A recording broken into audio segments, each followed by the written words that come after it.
Hi everyone. First, let me thank our speakers for really taking some time to be with us today, and welcome them.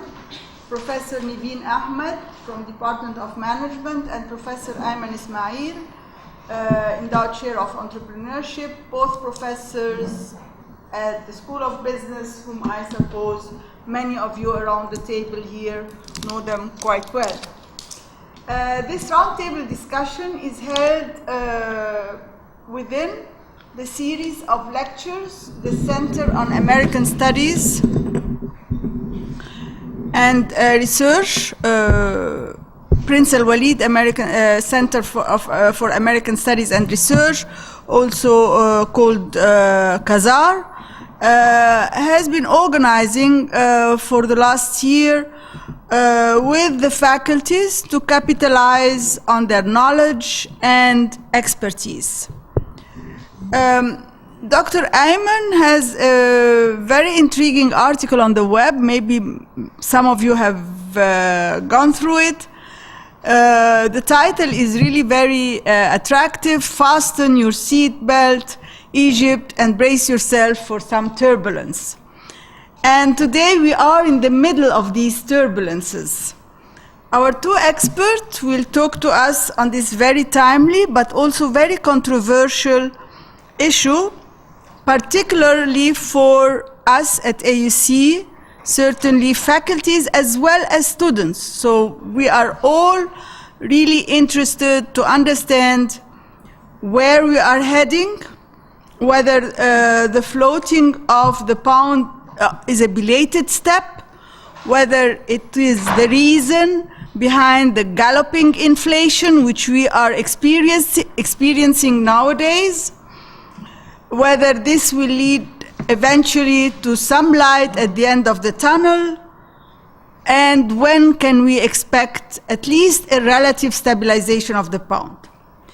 So we will ask our two knowledgeable professors to look into their crystal ball and explain to us where we are really going with our economy, with the value of the pound, and whether the flotation of the pound represents the magic solution for our economic problems, the panacea for our economic problems. I will give the floor to Neveen and then to Ahmed, each for, let's say, 15 to 20 minutes. And then we have a good turnout, which I believe will have a very active and interaction with the panel. And so that we come out with some real ammunition on the flotation of the pound. So, Neveen, you have the floor. You certainly can present. First, I would like to thank Dr. Magda for inviting us to this series, and I hope you can get something out of it that is beneficial. So I will start by just having, as an academic person, I would always like to start with some slides to give us a background about the issue. So I will start by this, and then we can continue our discussion.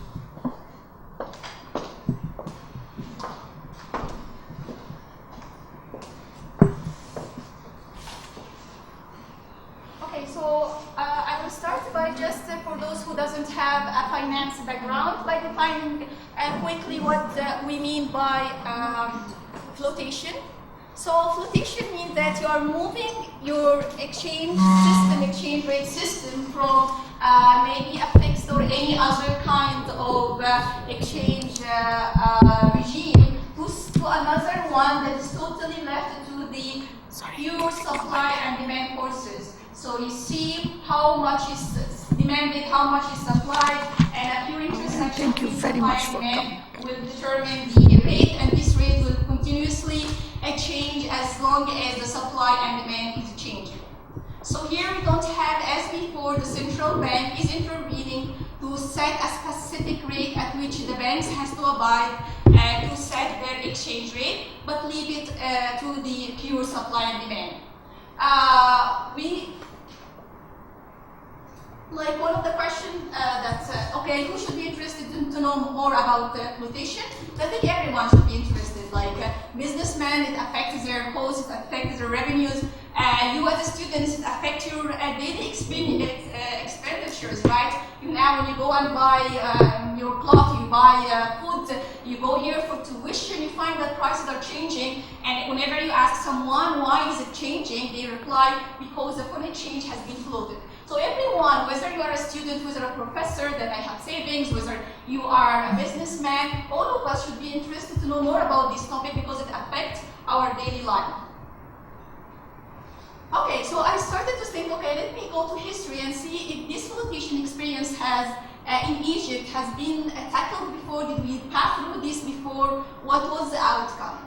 So the first flotation experience we had was in 1991, and the LA experienced a devaluation from £2, so $1 was equal to £2, to $1 equal to 3.4 pounds, which means a 70% devaluation over the period of 1991 to 2000. In 2003, the Egyptian pound also was again floated or managed float from 4.5 million, and after the flotation, we always see a devaluation or depreciation in the value of the pound, and it went down from $1 for 4.5 to $1 for 5.4, so 20%, and then to 6.3. So by December 2004, there has been about 40% depreciation. And then, as you know, in 2016, in November 2016, the pound was depreciated after the flotation, depreciated from about $1 for 8.88 to 17.4, so about 50%. So as you can see, in the first devaluation experience, we had a devaluation of 70%, then 40%, then 50%. But again, you have to be careful that the 70% here happened over the period of 1991 to 2000. Here happened over the period from 2003 to 2004 for 1 year. Here also we are talking about now about how many months still did. So almost like 6 months or 7 months since the devaluation, we have about 50%. So yeah, I can say that this devaluation actually is the most severe one if we compare it with the previous two flotation. Out of my reading, the reason behind each devaluation was almost the same. What happens is that before every devaluation, the central bank was trying to have a fixed foreign exchange system where he said, for example, that $1 is equal to £2 or $1 is equal to 4.5 pounds. But meanwhile, the foreign exchange itself, the rate itself, the ability to sustain it comes from the ability of having more and more foreign exchange to your country. So if you are exporting, having tourism, having foreign direct investment, so this gives you foreign exchange. And of course, you have the expenditure of foreign exchange, like you are importing, you have tourism abroad, you also have foreign direct investment abroad, you are repaying your loans. So as long as you have more revenues than the expenditure, you are fine as a country, you are fine as central bank of sustaining this fixed foreign exchange system. But once you started to have a problem with the revenue side, then in this case you start to have a problem because the amount of money that you can use to defend your currency become less, which you call it the foreign reserve. So in each of the previous experience, the central banks, so we have like a terrorist attack affected tourism a lot. We had, in our case, the revolution in 2011 affected everything, affected tourism, affected FDI, so affected our source of income or our source of foreign reserve. So by the time now we are trying to defend the currency and sustain the fixed exchange, our foreign reserve started to decline to a very critical level at which the central bank cannot defend anymore and hence has to float. So although we will see later on that there are several until now, I don't want to say negative, but there are certain shortcomings out of this flotation, but we didn't have any other choice. It is not as if we have the choice whether to float or not. We kept defending the pound longer than what we should, to a point where you don't have enough foreign reserve to pay for your imports, your basic imports, so you have to float. You didn't have a choice. So for the impact, if we go with what the textbook says if you depreciate, your product becomes less expensive in terms of the foreign currency, and the other where the imports become very expensive. So as an outcome, your export should increase and your import should decrease, which means that you should have an improved in the balance of payment in general. So this is what the textbook says. But we have to take care about this, that under this analysis, there is an assumption that whenever you float and there is depreciation, you can actually increase your production capacity. And another thing, that you can actually cut your imports. And a more subtle assumption is that you don't have that much imported ingredient in your output, which is not the case in Egypt. So for the construction industry, for example, we found that they use fuel intensively, and they have expected, and with the flotation, and of course because the flotation was part of the necessary step that we had to take because of the decline in the foreign reserve, and it was also one step that we have to take in order to do the reform to have the IMF loan, and among other procedures was to also liberalize a little bit the fuel prices. So with the flotation, there was also an increase in electricity costs for the construction industry that ranges from 35 to 40%, implying a 48% average downside to the earnings. Additionally, when the gasoline cost increases, this also affected their cost substantially. So the increase in the cost of energy have rather and decrease in their earning per share, both on the major construction companies, which is Sweden Electric and as Steel, but actually these two companies have an ability to pass through the increase to the customers, which are the construction companies. For the tourism, so the tourism has before, with the revolution, and as I said, this was one of the major factors that affected the foreign reserve. With the revolution, the tourism has declined substantially, but as Dr. Ayman will tell us later on, that nowadays there is many agreement in the pipeline. So for tourism, we were hoping to expect an increase in the tourism with the depreciation, because of course the depreciation of the currency should have a positive impact on the tourism, because it makes the cost of coming here to Egypt very low. For a dairy industry, which is also another important industry in Egypt, it has negatively affected by the flotation because of the fact that a majority of their inputs come from imports.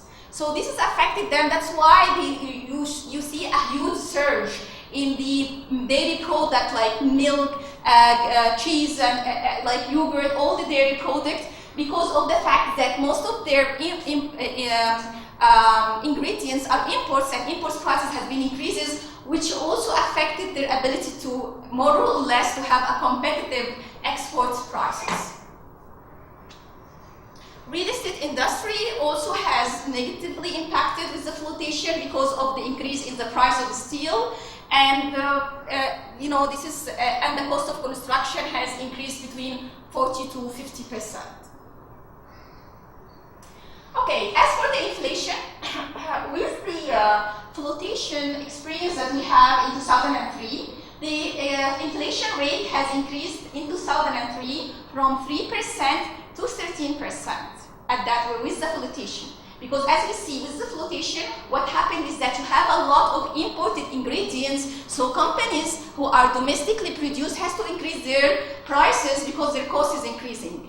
In the latest 2016 flotation, we can see this is the time series inflation rate, annual inflation rate, and we can see that the inflation rate from October 2016, which is like a month before the flotation, was 13.6%, and nowadays, as the announcement of the Central Bank of Egypt, it's around 31%. So the inflation rate hiked from 13% to 31%. we would have expected that inflation rate to go up, but this increase, of course, it is huge and affecting the purchasing power of all individuals in the country. Just before we can go to the discussion, I just try to get some like updated data from the balance of payment, and you know that the balance of payment is one of the most important signals that give us about how will be the exchange rate. Because if your balance of payment is improving, this means that you are receiving more foreign exchange than the foreign exchange that you are disposing, which means that your currency is strong. But if you are if the balance of payment is deteriorating, this means that you will have a devaluation or a depreciation in your currency because you are not receiving as much foreign currency.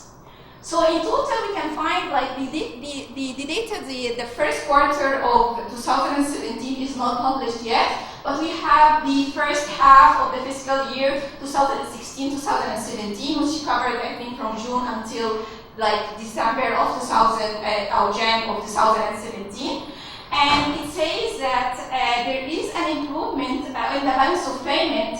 So it has a surplus of 7 billion against an overall deficit of 3.4 billion in the same period a year earlier. So it shows that we are improving overall in the balance of payment. However, this surplus is basically coming from what we call the capital and financial account. And the capital and financial account is actually coming from foreign direct investment as a major source, and another source which is loans. So we have to be careful about this. Yes, we have an improvement. Foreign direct investment is something positive because you are attracting foreign investors, but loans, you know, we can have a question mark about this. The trade deficit itself, which is the difference between how much you pay for export minus how much you pay for import. So we still have a deficit, but the deficit is improving. So we have now from October to December 2016 relative to the same period in the previous year, we have a 9.2 billion of deficit versus 9.9. So a slight change, and this is slight change basically because our export is slightly increasing and our import, because it becomes expensive, is slightly decreasing. However, in the same current account, we still had the decline in the tourism, the decline in Suez Canal revenue. So overall, the increasing balance of payment is coming, as we said before, from the capital and financial account, basically the foreign direct investment and the loans. Okay, so the foreign direct investment increased from $1.3 billion to 7.4, and the loans also has increased to 8.1 billion. Portfolio investment achieved a net inflows of $212 million, and the reason, of course, behind the increase in the so portfolio investment referred to basically the investment in the stock market, in stocks and bonds. So the increase, of course, because now also the stocks become relatively cheaper in terms of the foreign currency for foreign investors. So I will stop here, and I will give the microphone to Dr. Ayman, and then we can open for questions. Thank you. Thank you very much. Thank you very much. Thank you so much, Neveen. Thank you so much, Dr. Magda, for inviting me. Let me first ask you, how many of you are economics majors? Okay. And the rest of you are business major? Okay. Or other things, engineering? Okay. But I just wanted to know, and how many are graduate students? Okay. And the rest are undergrad. Okay. Wonderful. So, Dr. Neveen covered pretty much everything that I wanted to say. So, I'll just make a few comments just to maybe add some color to this. So, does everybody know what is the exchange rate and how does it actually get determined? What does it mean to have an exchange rate? What is that? So, you as a country, let's say Egypt, let's put Egypt in a box, and the rest of the world, Europe, US, whatever, we sell them stuff and they sell us other things. So, what do we sell the rest of the world? What do we sell the rest of the world? Cotton, okay, potatoes, strawberries, tourism, that's a service. Oil, we used to not much. We consume a lot more than what we used to be a net exporter. Now, for the past 10 years, more or less, we've been a net importer of oil and gas. Rice, okay? So we export some things, okay? And we import other things. What do we import? We import a lot of wheat, a lot of food. We import cars, we import machines, we import a lot of clothing, we import a lot of stuff. Okay, so what is the exchange rate? I have whatever I export has to pay for whatever I import. Otherwise, what happens? If I am importing too much and I'm not exporting, I don't have money to pay the other people. The other people do not want to take Egyptian pounds. What do they want to take? A US dollar or some international currency. Okay, I can print Egyptian pound as Egypt, but I cannot print US dollars or euros, right?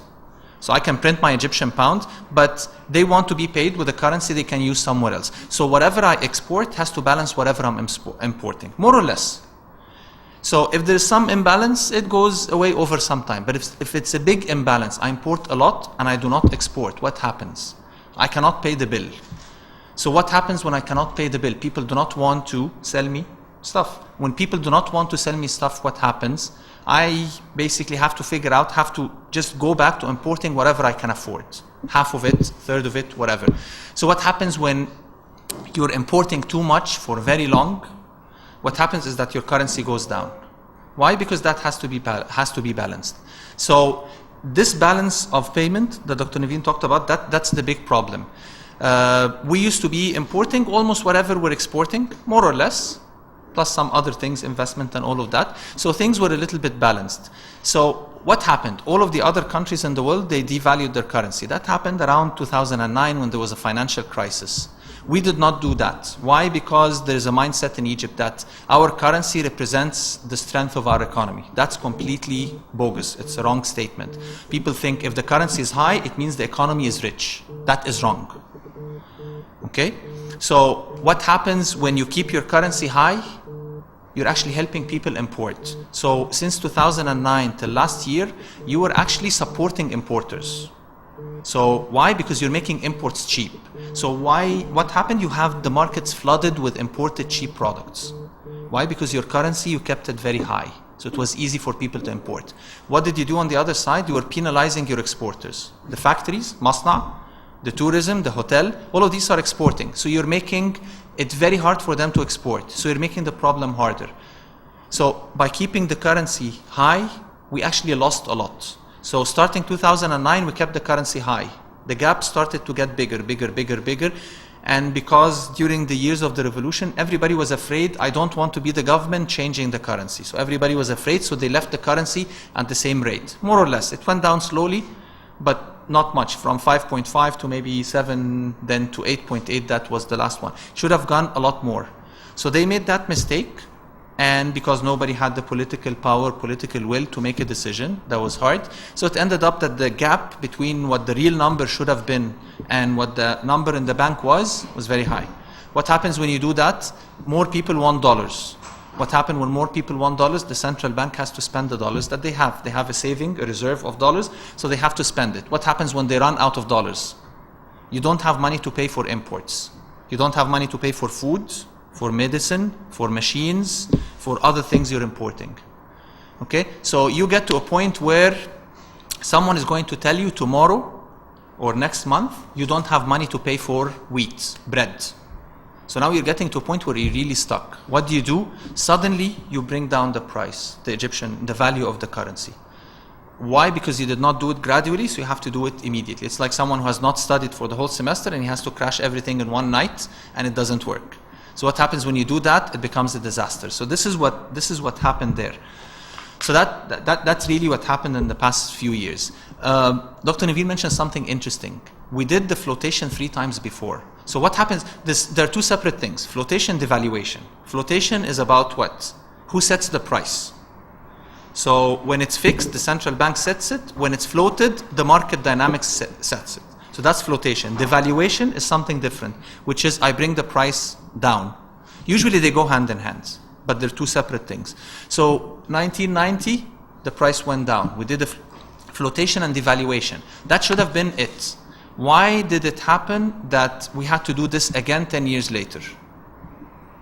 Because the central bank, after the flotation, 2-3 years later, they decided, you know what, we do not really want the currency to go down. So they started controlling it again because they really like to control things for whatever reason. So they kept controlling it. So suddenly there was a gap between the real price and between the price they're setting. The gap goes bigger, bigger, bigger. You hit a crisis, and then you have to go through the same pain again. So we have done this 3 or even more than 3 times, and every 10 years, decision makers forgot the pain that they went through 10 years ago, and they make the same mistake, and then they go through the same pain to do the same devaluation and flotation. And then 10 years later, they forget it and they have to do it again. So that's the problem. So you go through the same mistake 3 times in a row. Every decade, we're done the same exact mistake. So that's one point. So what else? So what happened? Is this good or bad? When you devalue the story, as Dr. Neveen mentioned, supposedly you can export more. Why your exports are cheaper for the rest of the world? That's wonderful. The question is, do you have time to export? It takes time to open a new market, to go and travel and cut a deal and export things. So usually there is at least 1 year until the industry starts exporting things. So for that year, you're really in a very bad shape because you have not started exporting yet. The prices have gone down, have gone up, and you are trying to adjust. It's just a shock to the economy. So this is what we're going through right now. A year from now, exports will start going again, tourism will start going again, economy will get back to balance, life will start becoming much better. 1 to 2 years. Okay, so that we are right now in the worst year. One point about the inflation. Inflation is something that's really bad. Change in prices. What does that mean? It means if you work in a company and you're getting your salary now, let's say you graduate and someone gives you a £3,000 salary. Okay, and next day he tells you, by the way, 3,000 is too much. I'm changing your salary to £800. What are you going to tell him? It's not going to be a nice conversation, right? This is exactly what happened. Whatever your salary or your wealth was cut by 40%, 50%, 60%, depending on whatever it was. So you lost, let's say your parents are working in a company and they're getting their salary in Egyptian pound, they're making a very nice salary, they lost 40 to 60% of the value of that salary. You're 40 to 60% poorer than when you were 6 months ago because of this happened. Can you prevent it? You could have prevented it 5 years ago by devaluing slowly. But the shock makes it very hard. So that's part of a big problem of where we are. What's going to happen in the next period? Inflation is going to increase again because they have to remove energy subsidies. The price of electricity will go up. The price of fuel will go up. By the way, every time you go to the gas station to put fuel in your gas, how much do you pay? Let's say £3.50. Okay, every time you pay £350, okay, the government is paying probably £400 to £500 in that transaction in subsidy. So you should actually be paying maybe £800 rather than £350. And that's going to be the case a year or 2 from now. So هتمون العربية ب 800 جنيه. It's a little bit crazy, but at some point in time it's going to happen. So if you do it for $350, you're going to pay twice, maybe a little bit more than twice. Okay, so you have to take conflus whenever you go to the gas station. But the problem is whenever you have distortions like this, huge subsidies, they create a lot of bad things. So anyway, so those are the points that I wanted to say. Just one thing to keep in mind. A lot of these problems are about mismanagement of the economy. For different years, you have whatever, political turbulence, someone who's not technically qualified at some position, whatever it is, they mismanage the process. When you have a mismanagement of some of the organizations of the economy, you end up with big distortions that create a problem. Usually the outcome is not bad at some later stage, 2, 3, 4, 5 years later. When you manage it properly and you do the right things, you end up that it might look a little bit painful at some point, but over time it actually builds up in a positive way. So if they continue with a good policy, the economy will pick up. If you start going back to controlling the currency, controlling other things, then you get a lot of the problem. You go back to the same cycle of problems. So I'll leave it there, and maybe I think it would be nicer to have questions from you and have a conversation. Thank you. Absolutely. I think you have sufficient food for thought, and we certainly can start the discussion. It seems that we are in the worst year, as you said. So But however, we certainly wait for the better years to come. The floor is open for you. Mina. What are your opinions on the national projects that have been done? Suez Canal, new electricity grid, roads. Do you think that they are investments or they are useless expenditures? You want to take one? No, we take several questions. Okay, so please. Yeah, okay, and then the gentleman and the student.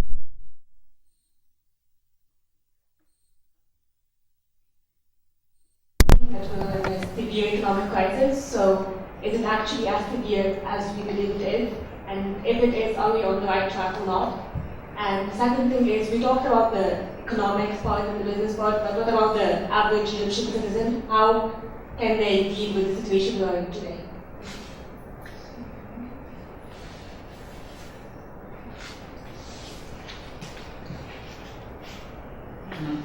I just wanted to recap a point you said about the difference between devaluation and flotation. So is devaluation something like the government intentionally tries to lower the price, as in the case of China, for example?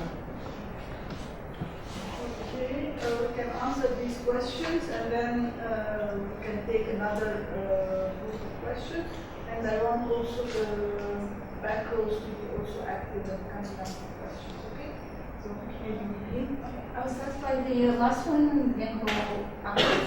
So your question about devaluation and flotation, right? So textbook says that if you are a fixed exchange regime system, if you are fixing your exchange regime system, and your central bank is controlling this, and you want to say lower the currency a little bit, it is called devaluation. So you are manually doing it. However, if you are leaving it to the free market, so we are leaving the supply and demand to determine the prices by flotation.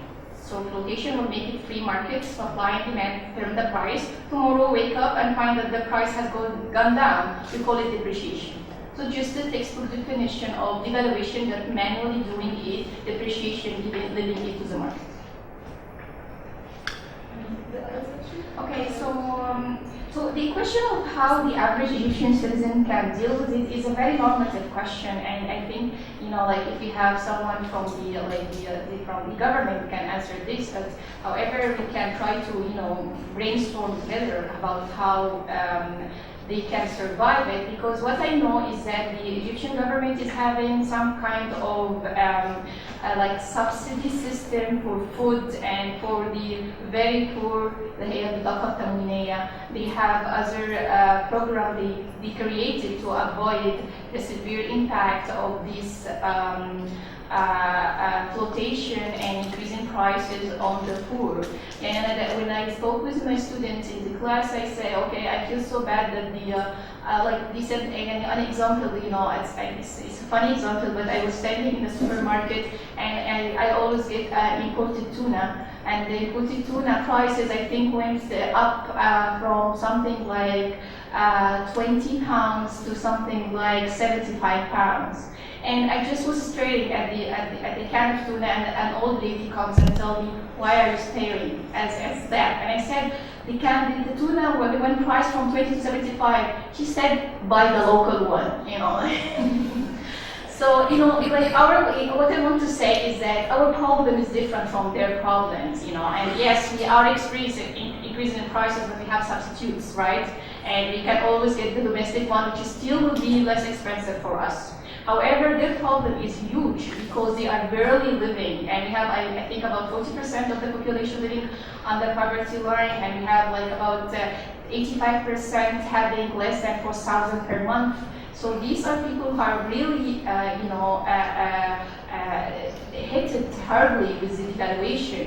So we can, I think the government is trying to get the very, very poor a way to subsidize their food, give them this subsidy food. But there is another, I think, tranche of the population that are not very poor, but they are not well off too. Like the middle income class, and those are the ones that we should be concerned about them, because I don't know any mechanism until now that try to soften their the impact of this except these informal markets. So we always see the informal market where they are selling stuff on the street or where they are working another job. You know, this is, I think, their only way to, you know, to overcome this severe impact. And I will leave to Ayman if he has something he can add.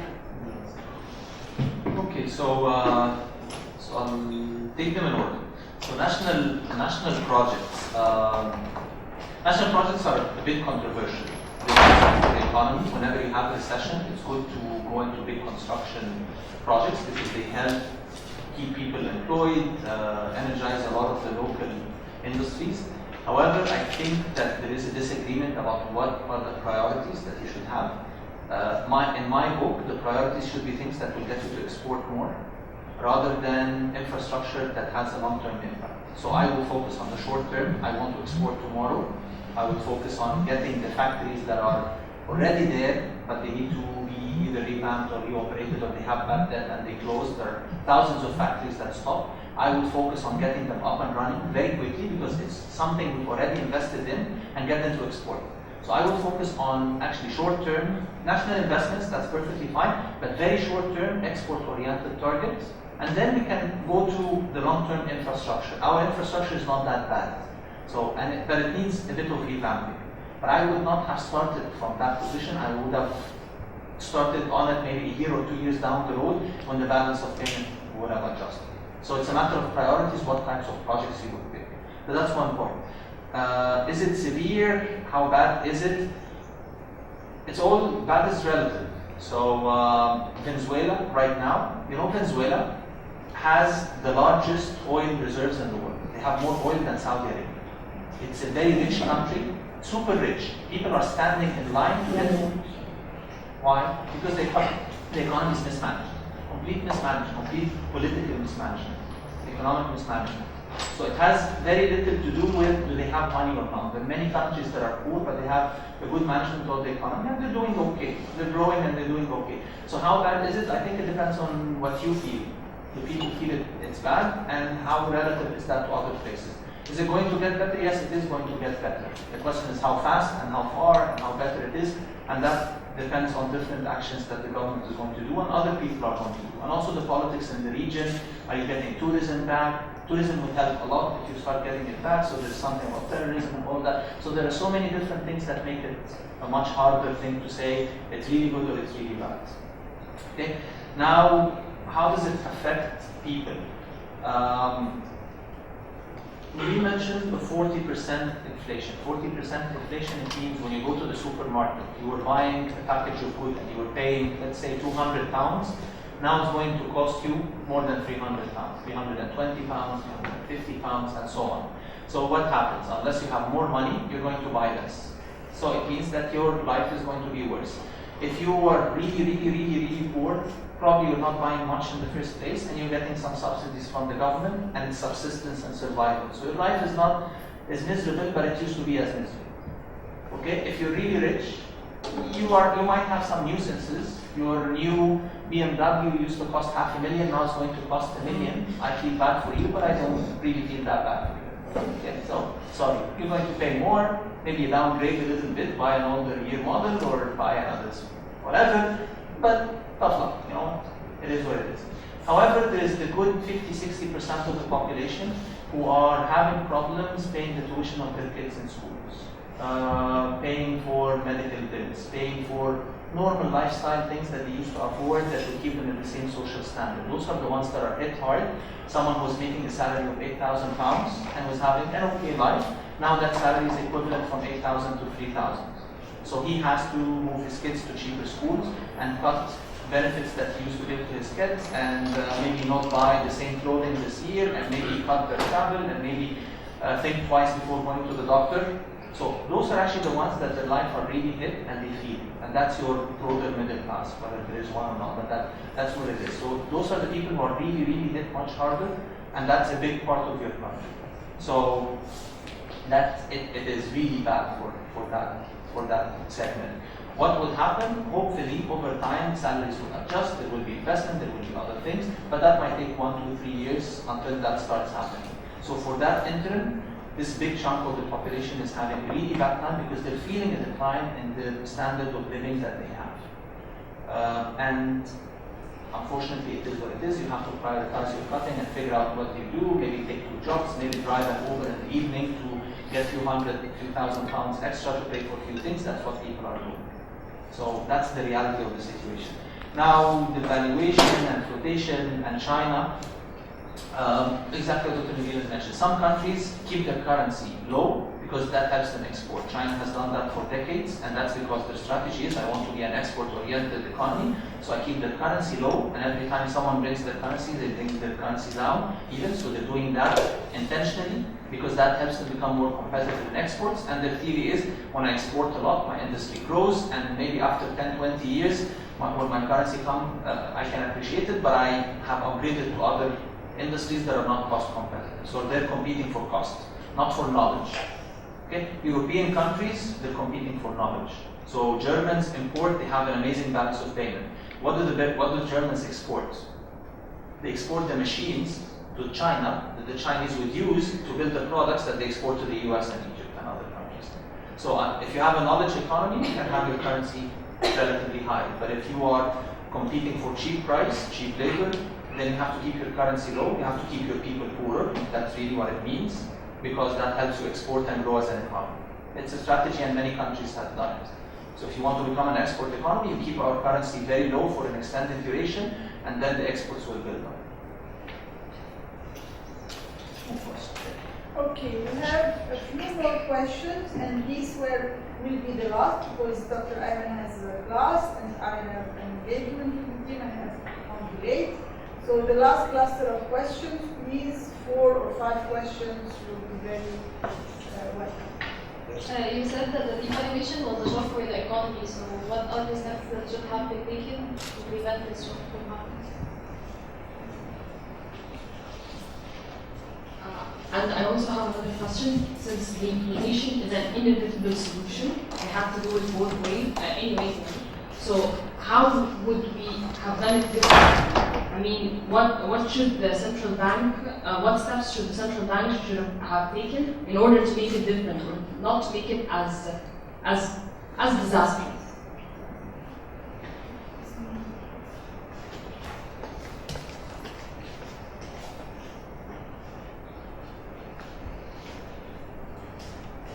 My question is, in such situation, how do you expect youth or entrepreneurs who are rising these days to act upon which industries they should concentrate on that can contribute to the success of the economic situation? And the second part of the question is if there are any other countries in the history that faced the exact same problem, and what did they do to overcome this problem, and how long did it take them? Thank you.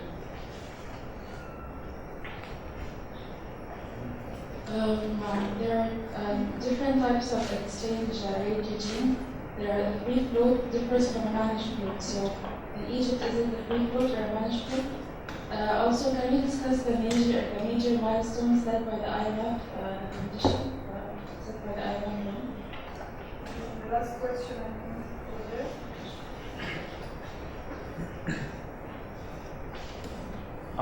Should we expect the inflation rate to be as much as the increase in the price or the appreciation of the pound? So, for example, I suppose the Egyptian pound has appreciated about almost 200% from £6 to 18 pounds. So, should we expect the inflation rate to be as high?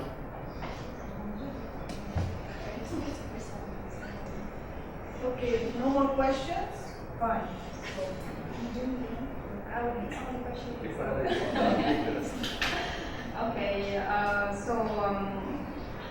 So for the inflation rate, there is no rule of thumb. Yeah, there is no rule of thumb of how it will be the relationship. But it depends on how much you are importing, but not only this, but referring to the question of the IMF milestones, because the IMF in loan was based on a condition that you should float, and also you should eliminate or reduce the subsidy on electricity, on fuel, on food.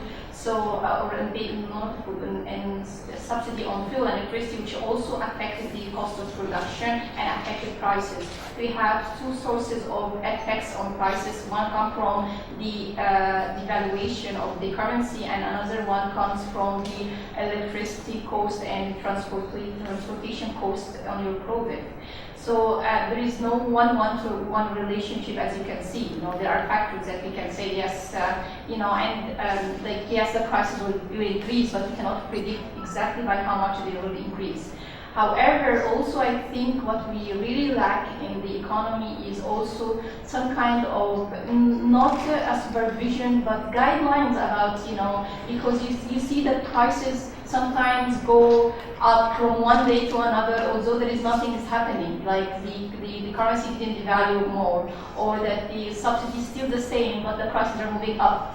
So this is, I think, requires a little bit of regulation at this stage from the government on, how the wholesalers are setting their prices.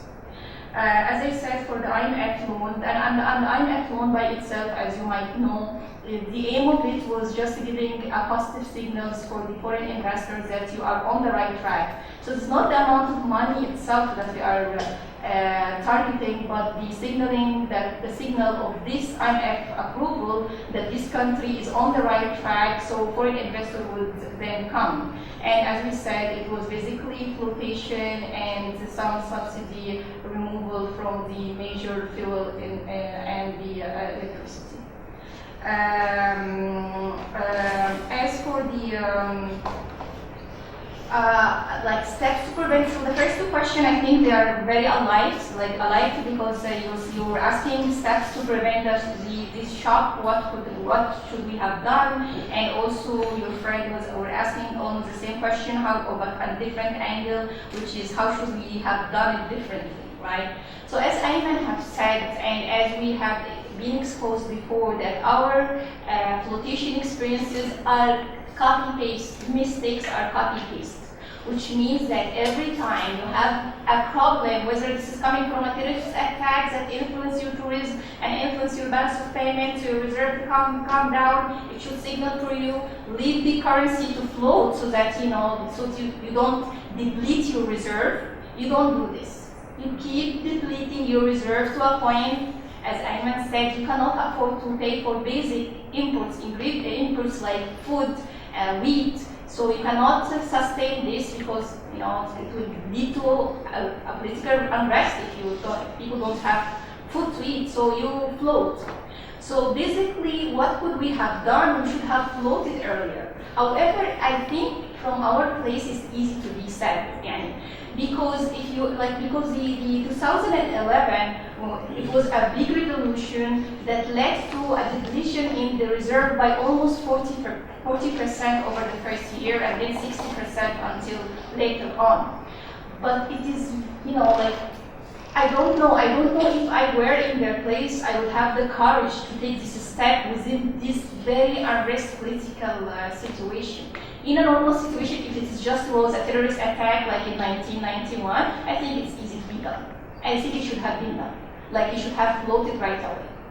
However, I don't want to play a hero and say, if I were the central bank governor at the time, I would float right away. But however, staying for 6 years is also too long. Okay. So I will leave the floor for anything. Okay, so quick answers to the question. So the shock that happened, could you have prevented it? Okay, let me think. How many people here smoke? Okay, specifically the males. Okay, so if I tell you now, sorry to say it this way, you are probably going to have a heart attack between the age of 35 and 42. Okay, and I'm telling you 20 or 10 years earlier, you are going to have a heart attack as Mitel at between the age of 35 and 42.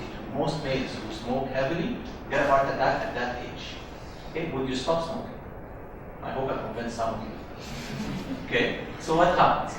You know exactly that this is taking you in a bad place, but you just really want to do it because you're addicted to do it. Okay, smoking is more addictive than heroin, by the way. So what happens? You're going to continue to do that, and then you're going to have a heart attack. And then after that, the doctor is going to tell you, please do not do that, it's bad. And you're going to say, now I understand how bad it is and what does it mean, and you have paid the price. This is exactly what happens. You know something is bad, it's like smoking, it's addictive, you do it because at this point in time, it's good, it's convenient, it's doing something good for you.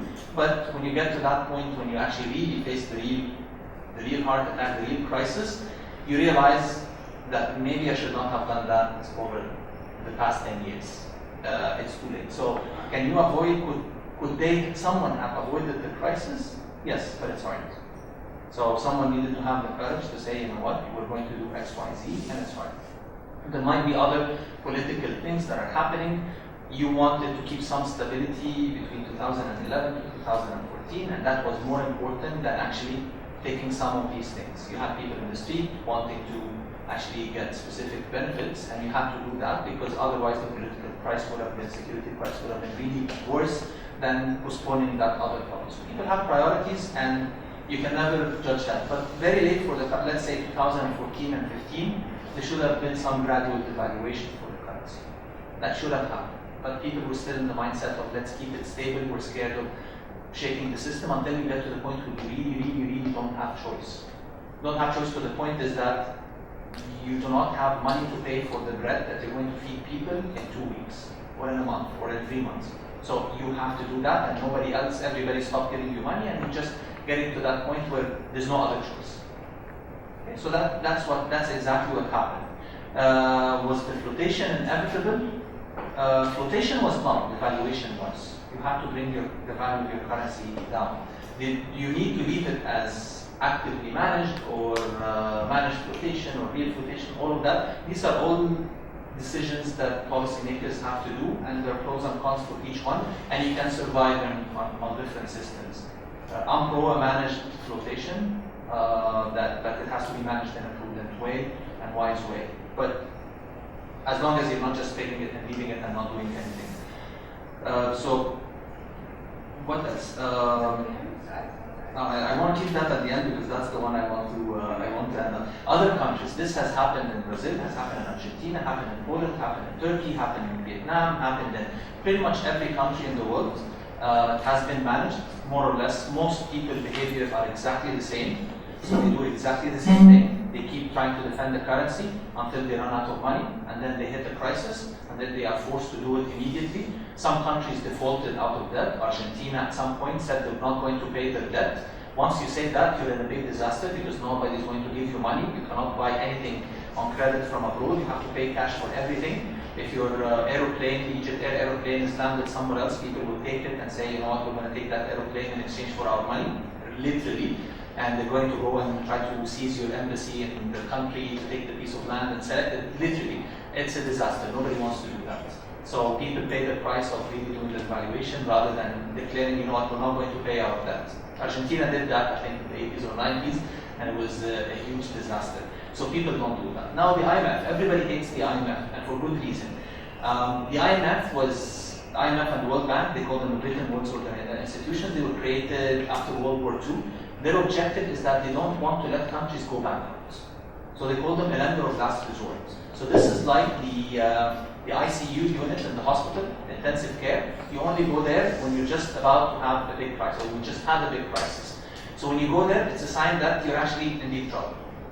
So what happens when you go to an intensive care unit? The doctor is going to tell you have to stop doing this and this and this and this. You have to play sports. You have to stop smoking. You don't eat meat. You don't do all of these things, and you don't like them. But you don't have a choice because you've waited so far. So the IMF is kind of really the bad doctor, that they have a very bad recipe. It tastes bad. It affects people in a bad way. But the reason you're there is because you have not been doing the right things probably for 5 to 10 years prior to that. Is the recipe good? No. Does it hurt people? Absolutely. Does it result in long-term and short-term bad results? Absolutely. The question is, you should not let yourself go there. So you should never get to the point where you need to go to an IMF and have a deal because you know what the answer is. We're at the point in the world where people know how to manage a country and an economy. It's known. You open a textbook, you find how to do, what to do and what not to do that. You just need to make sure that someone is making a decision and has the power and the guts to do that decision. That's the right thing. You get to the IMF, you're going to end up with a bad recipe, bad social impact. They'll tell you cut subsidies, cut your services, cut healthcare, cut education. You need to balance your budget. I don't care what happens to the people, you have to take care of that, that's your problem, and that's the only thing, and you have to do it in a very short duration of time, because they have a very simple rule. They go, never miss a good crisis. People do not do the right thing except when they are under a crisis. If I tell you stop smoking, you will not stop smoking until you are in the hospital. So they say never miss a good crisis to force people to do what they think is the right thing. So when you are in a crisis, you're under the thumb and they tell you do this and do this, even things that are not directly related to that crisis, because you have to do that. Now, let's think about entrepreneurs. If you're an entrepreneur, try to do anything that's exporting. Exporting a product or service will get you good value, and you are now more competitive globally. So look for a product or a service, whether it's an IT services or whatever product, and do that. So that's number one. Number two, try to create a service or a product that's going to save people money. So anything that's going to save people money for whatever they're doing, do it cheaper, easier, faster, people are going to like it. So use that logic.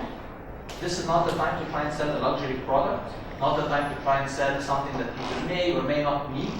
Try to get to selling the basics, saving people money, and exporting. Those three spaces will do amazing, and you will actually make a lot of money and have a good business, and you'll find that actually your space is good and competitive. So focus on that. Thank you so much. Thank you all for coming, and the session is over. Thank you very much. Thank you so much. Thank you, Dr. Ayman.